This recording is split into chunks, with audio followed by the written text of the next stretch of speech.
think the hardest thing is just figuring out how to balance your home life with your work life, but also the academy life. It's a very fast-paced curriculum. It's like drinking from a fire hydrant with that much vast knowledge of what you have to comprehend and apply. I mean, this is a real cop schedule. Like, you get off, you do a 12-hour shift, you get off, you go home and have to do reports. You still have to love your family. You still have to do all these things. Time management. You have to have a lot of time management when it comes to studying, get your uniform ready, and also get your lunch ready the next day. It's like school, but on steroids.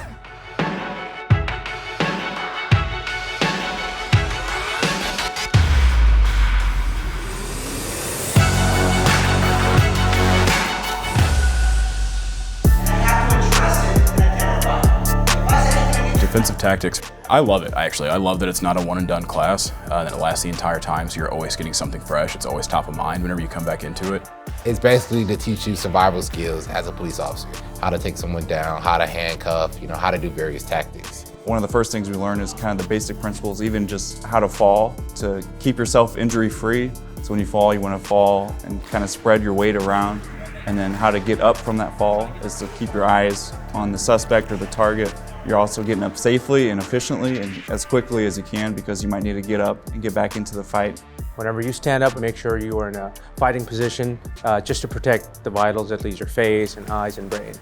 That first day is long. It's a lot of falling down, a lot of getting back up, which metaphorically is important as well, I guess, because it's gonna be a tough job. You're gonna get knocked on your butt a little bit, but learning how to properly get up and continue is gonna be a life lesson. Hopefully we all carry with us the rest of the time.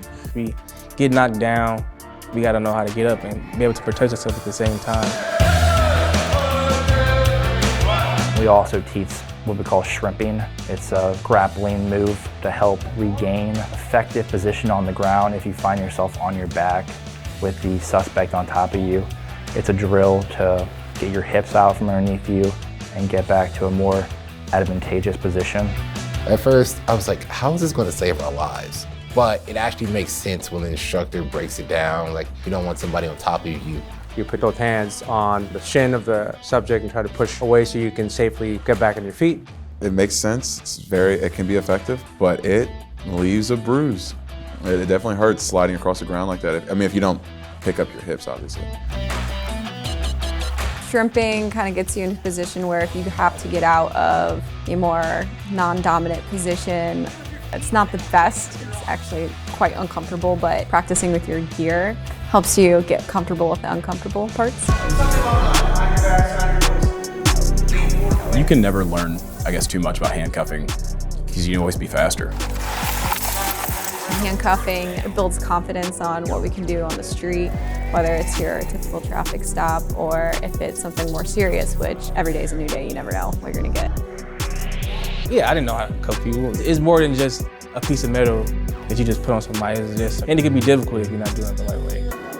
It was a great experience to understand that handcuffing has double locks and you can do it in different ways, and to learn how you can efficiently do it. All the rules, in terms of checking for fit and double locking, making sure you're doing those, are kind of easy to forget. So just repetitions through that so that it kind of becomes muscle memory.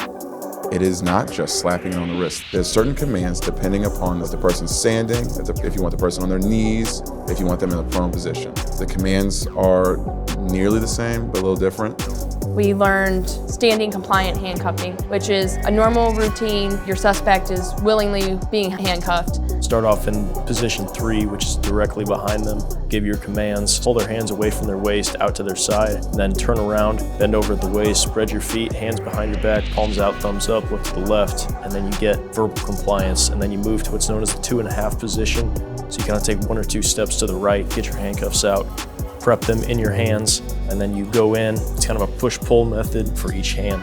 I had no idea there's so many different things that you had to do. What defensive tactics showed me is there's so much more than just what the eye sees. So there's, you have to get them in position, and you have to be in the correct position. You got to manipulate your body to affect the arrest. I was a little rusty because I was fumbling with the handcuff. I was making sure trying to do everything correctly, but again, it's a process. Everyone has to learn how to handcuff. with people being new at handcuffing. I went home with track marks, they call them, all over my wrist, just hitting above the bone, and it's a learning curve. It definitely, you learn over time, especially, like there's several times where I was like, I wanted to punch my partner just because it hurt so bad, but we were finally over that learning curve, and we handcuffed constantly. Almost every DT class we handcuff and refresh that memory, so it's getting better. Personally, I had to figure out what worked and what didn't. Every person's different. I'm particularly short. I couldn't necessarily take a 6 foot to 6'4" guy and bring him down on the ground to handcuff. I'm more or less using my body weight to shift weight or using my height to my advantage. You leave DT with a lot of bruises, but a lot of information every day. Even when we take days just to relearn skills because we haven't done them in a while, you see where you naturally kind of fall back to. And a lot of people fall back to that movie style of doing things, and it's nowhere near there.